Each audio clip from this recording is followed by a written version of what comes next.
Let's talk about grit today. You think grit is just about pushing harder, grinding nonstop, powering through every obstacle? Not quite. You see, in the rooms where decisions actually matter, grit often looks invisible, and that's usually the kind that wins.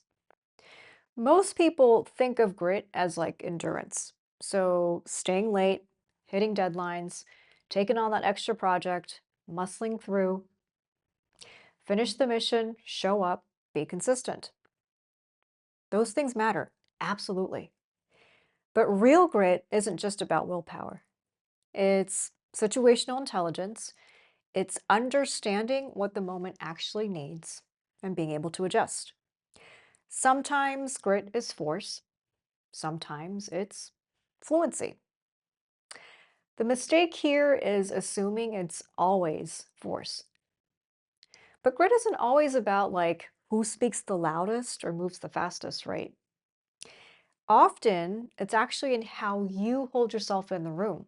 So, staying focused when everything around you is like screaming, flashing, urgent, noticing patterns that aren't obvious, and choosing how and when to act with precision.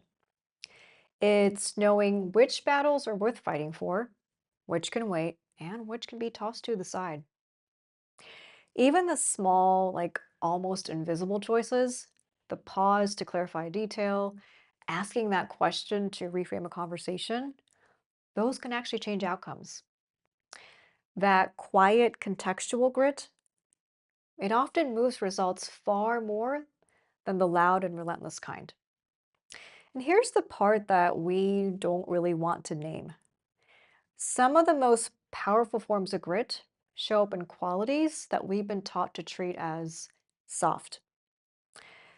Let's be clear though, femininity isn't the opposite of grit, not even close.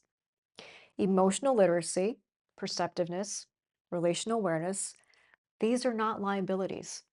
They're actually tools to sharpen your effectiveness. So, when used intentionally, they give you an edge in navigating these complex environments, whether that's an important negotiation, fast moving project, or like a policy discussion. And part of this kind of grit is humility. To be clear, though, it's not thinking less of yourself, but recognizing what's beyond your control so you can focus on actually what matters, what you can influence, what you can change. True grit isn't about complaining or like forcing your way through each time. It's about acting pragmatically, calmly, and intentionally in each situation. So, in a way, grit is like a form of humility. It's grounded, it's focused, and it's precise. I've spent years in foreign policy and national security. These are spaces that are like intensely male dominated and high pressure. And I don't know a single woman in these rooms who isn't exceptional. Not because women are inherently exceptional, but because these rooms, these environments actually select for it. There's another piece here that people rarely talk about. It's the scarcity mindset. So, in these high stakes competitive spaces, the culture rewards individual performance over solidarity. And that can create tension among women. It's not malice, just survival. So, being able to recognize that dynamic is part of contextual grit. Grit also changes with the environment. So, for instance, in academia, it's about defending your ideas under scrutiny. In consulting, it's being able to guide clients through uncertainty without losing composure. In policy, it's anticipating consequences before anyone else notices. And then in national security, it's precision under extreme pressure. So the hue of grit shifts with the room. And being able to actually read that hue, that's part of what makes someone truly effective. Sometimes grit is in the small, almost invisible decisions we make every day.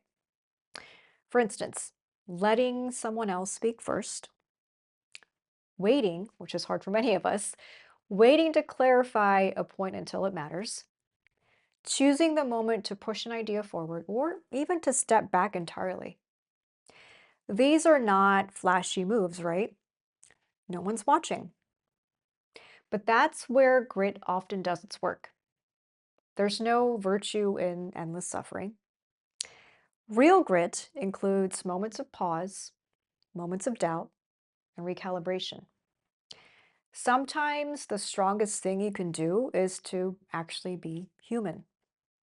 Ask for help, admit uncertainty, courage, intelligence, and my favorite, humility. That's grit too. And grit is the companion to courage, or what I like to call guts with grace. Guts alone, not enough. But pair that with emotional intelligence, and you have this great combination that's precise, effective, and enduring. And at the end of the day, grit isn't just about how hard you can push. That is important though. It's more about how aware you are, how flexible, and how grounded in reality you are. And it's about seeing what matters and being able to move it quietly but decisively. Okay, so then what is grit really? It's not loud. It's not always heroic or cinematic.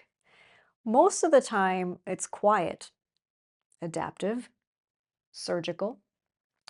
It's the intelligence to understand what a moment requires and the courage to meet as yourself.